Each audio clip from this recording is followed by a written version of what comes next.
I'm Tim Nolan. I've been an ambulance paramedic with the Metropolitan Ambulance Service for 18 years and have worked at branches right throughout Melbourne. Currently I'm based at the Rosebud branch and I'm also a driving instructor for the ambulance service. Young people are dying in road crashes at an alarming rate, seemingly having no regard for themselves, their passengers or other road users. The behaviour exhibited by young drivers is unacceptable. As a group, we have put this presentation together in an attempt to give you the power to take responsibility for your actions and change this behaviour. You are now approaching the time where you will find yourselves with responsibilities you've not had before. As licensed drivers, you will make decisions on your own. All of these decisions have consequences. You need to know what you're in for, however unpleasant it may be. This presentation shows you the consequences of driving. So, welcome to the real world. Now, would it surprise you to know that there is no such thing as a road accident? The dictionary says an accident is an unforeseen event or one without apparent cause. Anybody can steer a car and operate some pedals, but how many licensed drivers out there can actually drive? How many drivers give 100% concentration to the task of driving? And how many anticipate all traffic situations and regulate their speed accordingly? Well, it's not as many as you think. And I hear you saying, no one can concentrate for 100% of all the time that they're driving. And that's exactly my point. No one said driving was easy. Therefore, with this in mind, there is no such thing as a road accident. A collision or a crash occurs because someone has caused it. That someone is the driver of the motor vehicle. And it's that simple. When these crashes occur, the injuries and death that follow are called road trauma. Drivers that crash cause road trauma, and some experts now believe that drivers choose to crash. Collisions often occur several minutes before the impact. Most people don't recognise or they fail to correct the mistakes that are occurring. You've all heard the term an accident waiting to happen. Just watch how people drive and the risks they're prepared to take. Even as a passenger, you should be able to see the mistakes that are happening. When you find yourself in this situation, having the guts to say something might just keep you and your friends alive.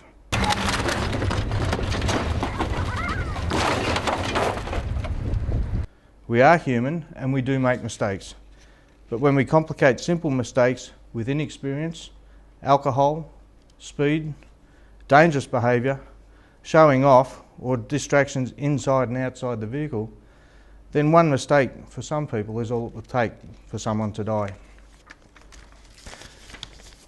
Now we know that you realise that this is a serious message, but how do we impress upon you that it might only be a simple mistake that will kill you? Telling you about a true incident might help. Some of you may even know of this incident or of the victims involved. They may have been your friends. A few years ago I attended a crash involving two cars and a semi-trailer at the Stony Point Road intersection in Hastings. Initial reports to us indicated that there was at least one person dead and several people trapped. It took us nearly 15 minutes to get there and we were the first ambulance to arrive. As we approached the scene, I could see there was debris spread for the best part of 100 metres along the road. The truck was loaded with a bulldozer and both were on their side up ahead. There was a small blue car on the wrong side of the road facing the wrong way and another car off the road in a ditch.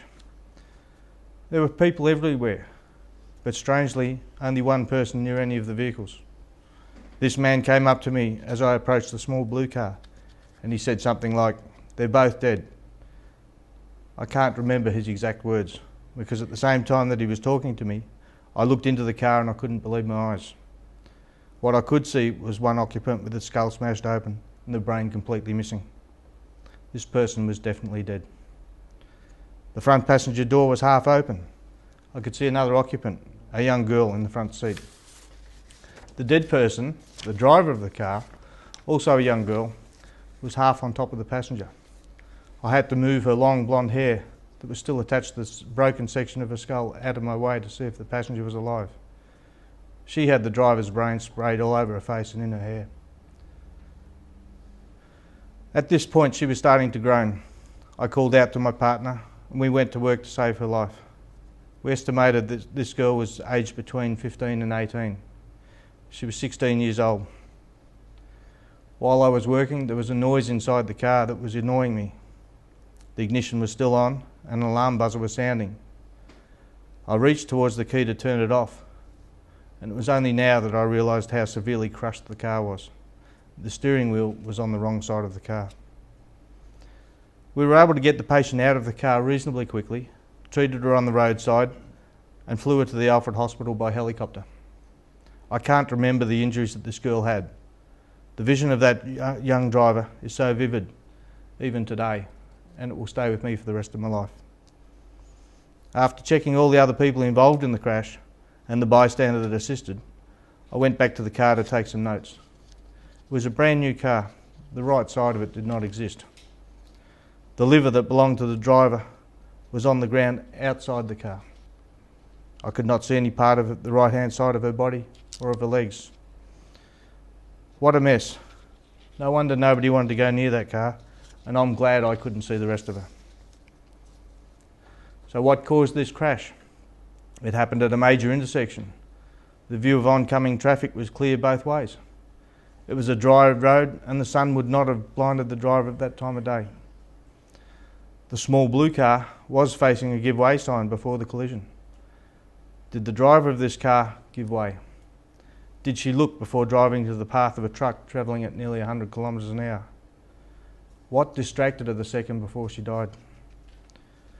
One simple mistake was all it took for a young, inexperienced driver to die that day.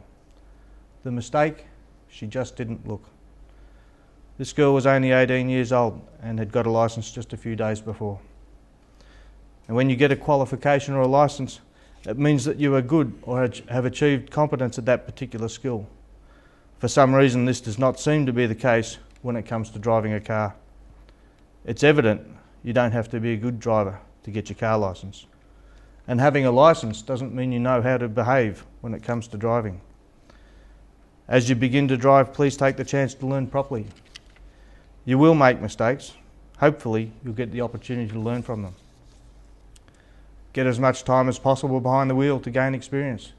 Get extra lessons from different driving schools and enrol in a defensive driving course. Become a competent, safe driver before going for your licence. If you do this, then getting your licence will be no problem. However, if you've only learned enough to pass your licence test, there's a pretty good chance you still can't drive.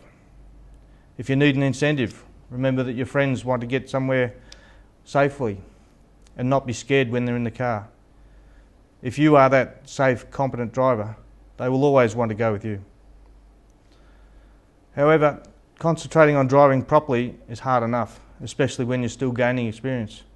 And it's harder still when there's other stuff happening inside the car.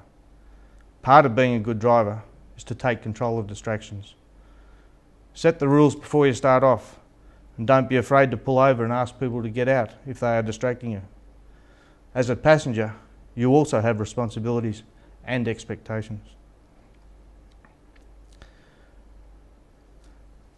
By the end of this presentation, all of us here today will know, at your age and with your lack of experience, there is a very high risk that if you are distracted or you lose concentration, you will cause road trauma.